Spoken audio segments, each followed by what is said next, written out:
Global warming बहुत ज़्यादा बढ़ती जा रही है। जैसे कि मेरे सामने एक एक पिक्चर आई है जिसमें गूगल मैप शेयर था। ना सिर्फ आपके लिए बल्कि आगे वाली नस्लों के लिए मैं आपके साथ ये वीडियो शेयर कर रहा हूँ, जिसमें उसने दिखाया कि नीलम वैली के बारे में दिखाया। एक साइड पाकिस्तानी साइड है और दूसरी साइड इंडियन साइड है।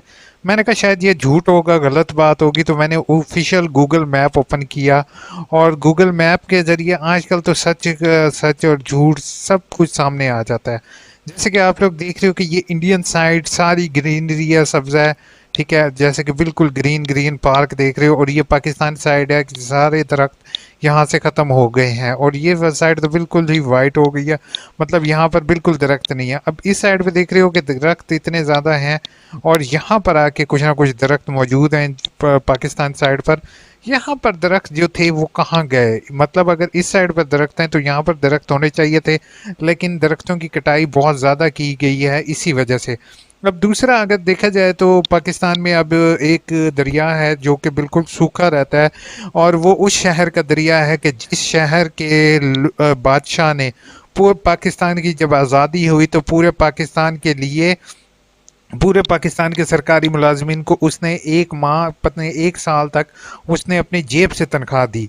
ठीक है, अपनी रियासत पूरी रियासत पाकिस्तान के लिए उसने काम किया और उसकी रियासत के लिए जो है वो पानी का एक दरिया था, दरिया सतलुज, पूरा साल ही सूखा रहता है, जो इस शहर को बहावलपुर को पानी देने के लिए इन्होंने रखा और वो जो है बिल्कुल सूखा रहता है।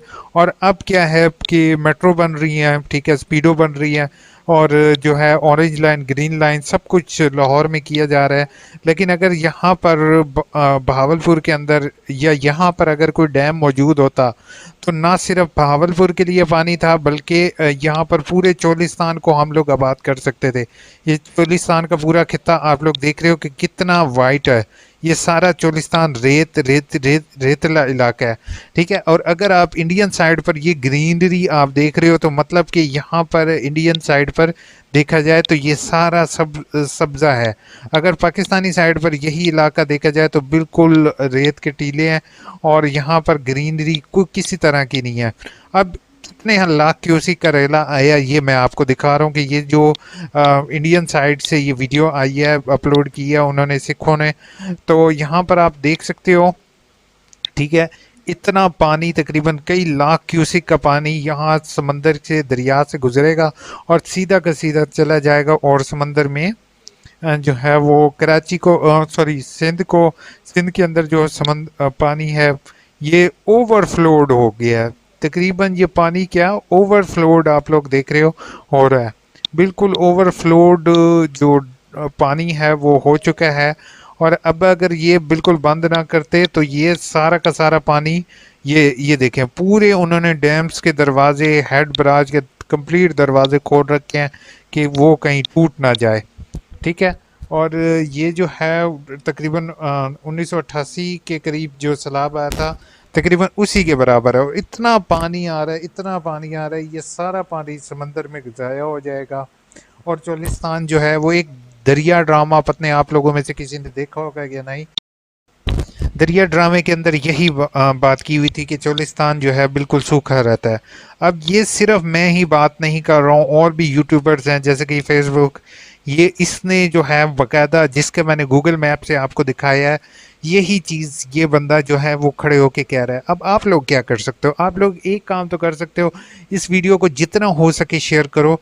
ये जो दरख्तों वाली साइड बता रहा है ये इंडियन साइड है और ये पाकिस्तान की साइड है। जैसे कि आप लोग देख रहे हो कि कोई भी दरख्त नहीं है, जो पुराने पुराने दरख्त है वो भी गायब हो चुके हैं। और यहाँ पर आप देख सकते हो तो ये चीज़ अब मैं ये भावलपुर के मकामी लोग हैं वो इकबाल चन्नड़ जो के डिप्टी स्पीकर हैं उनके इलाके के ये लोग हैं। और पीछे समंदर बिल्कुल पानी समंदर बना हुआ है, जो दरिया है समंदर बना हुआ है और इतना पानी आया हुआ है कि वो लोग जो हैं बड़ी मुश्किल से अपना गुजारा कर रहे हैं, ठीक है। और लोगों ने जितनी मुश्किल से बंद बनाए हैं और ये जो अपना पैगाम पहुंचा रहे हैं कि बहुत बुरे हालात हैं।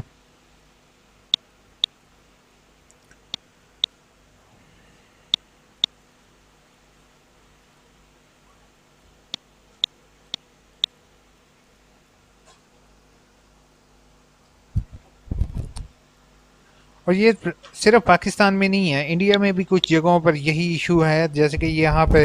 लेकिन इन लोगों की हिम्मत थी कि इन लोगों ने दूसरे इनको बचा लिया। मैं ज़्यादा तो प्ले नहीं कर सकूंगा, रिस्ट्रिक्शन है, लेकिन कहीं मेरे पर स्ट्राइक ना आ जाए। तो इस तरह से इन्होंने इन्होंने तो आप लोग अभी ये चीज़ें जो है ना, हम लोग अभी फ़िलहाल देख रहे हैं कि उस जगह पर हो रही है, दूसरे कंट्रीज़ में हो रही है, तो ये पाकिस्तान में भी हो सकता है। अगर आप लोगों ने इसको सीरियस ना लिया, ग्लोबल वार्मिंग को सीरियस ना लिया, तो ये चीज़ जैसे कि आप लोग देख रहे हो कि यहाँ पर ग्लोबल वार्मिंग बढ़ती जा रही है। और इतने जो अब मैं मेरे ऊपर स्ट्राइक के डर से मैं इसको कंप्लीट जो है वो नहीं दिखा। तो अभी जस्ट हमें मेट्रो की ज़रूरत नहीं थी। अगर स्पीडो की ज़रूरत, हमें सबसे ज़्यादा पानी की ज़रूरत थी। अब लोड शेडिंग हर जगह पर हो रही है। चीनी, मैं इवन मार्केट गया हूँ, चीनी मिल रही नहीं है। और देखा जाए तो अब पूरा चोलिस्तान हमारा अवेलेबल था। चोलिस्तान में हम अच्छी खासी आपाशी कर सकते थे। और चोलिस्तान में ये जो दरिया सतलुज यहाँ से गुजरेगा, सतलुज के ज़रिए जो है वो पूरा का पूरा इलाका आबाद हो सकता था। लेकिन क्या होगा, अब ये पानी सारी तबाही करेगा। और इस दफ़ा नहीं है, हर दफ़ा अप्रॉक्सीमेटली इसी तरह तबाही होती है। और पानी जो है वो आके तबाही करते करते जो है वो समंदर में चला जाता है, किसी के काम नहीं आता। आप लोग क्या कर सकते हो, सिर्फ एक दफ़ा ये वीडियो शेयर कर दो, ताकि अरबाब अख्तियारात जिनके पास इख्तियार है वो अपने एसी वाले कमरों से निकलें और कुछ आवाम के लिए सोचें। अदरवाइज़ आवाम पहले भी डिसहार्ट हो चुकी है, और आवाम क्या कह सकती है किसी को, हम कुछ भी नहीं कह सकते।